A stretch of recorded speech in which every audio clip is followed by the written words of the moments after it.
Hey YouTube family, Mike Jones here, back with another video on my channel where we talk about all things investing and personal finance with the genuine hope that we'll be able to, or I'll be able to inspire someone to go ahead and get started with their financial freedom journey today. With that said, today we're going to go ahead and be talking about what dividend paychecks I was able to accumulate over the month of May, and we're going to be looking at our Webull portfolio for that. So if you would just take a short moment to go ahead and smash that like button, hit the subscribe, that would go a long way for my channel, and I really appreciate the continued support. Thanks.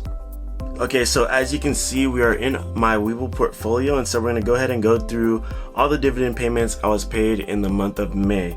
So first we have CVS Health here, which paid us 50 cents on May 2nd. We also have Clorox, which went out of their way to go ahead and pay us $1.11 for the one share that we had at the time. Now we do have 2 extra shares of Clorox at this time, but apparently it didn't meet the ex-dividend date, which is the date you need to purchase the shares before you can get the dividend payment. And then we have John Deere, which we have 1 share of, so they went ahead and paid us 90 cents on May 9th. Apple went ahead and paid us $2.20 for the 10 shares that we have in this portfolio at 22 cents a share. We also, and that was on May 12th, we also have a payment from AbbVie on May 13th, which paid us $1.30 for the 1 share that we have. And then on May 13th as well, OKE or One Oak went ahead and paid us $4.68 for the 5 shares that we had at the time of the ex-dividend date, and they paid out 94 cents per share for that. And then we have Main Street Capital, which went ahead and paid us 62 cents for the 3 shares that we have at 21 cents per share.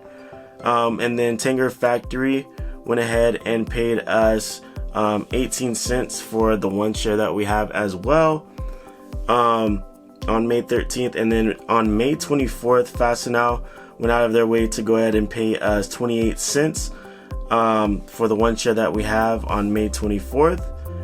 May 25th, BMO went ahead, which is Bank of Montreal, went ahead and paid us 87 cents for the 1 share that we have.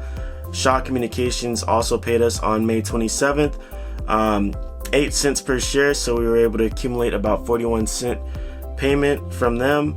And then we received a payment from Eaton Corporation on May 27th as well. For the 1 share we have, they paid us 76 cents. Aflac went ahead and paid us 66 cents for the 2 shares that we have at 33 cents payment per share. WW Granger went ahead and paid us $1.62 for the 1 share that we have on May 31st. And then Helmrich went ahead and paid us 25 cents for the 1 share that we have. Of course, I'll have this all totaled up for you, and there will be a total right around here for the month of May. Thank you so much for watching. If you haven't already, if you would take a moment to go ahead and smash that like button, hit the subscribe, and help us get to 500 subscribers by the middle of the summer. That was my goal, and we are 99 subscribers away. So thank you so much for the continued support, and I will see you in the next video. Thank you so much, and God bless.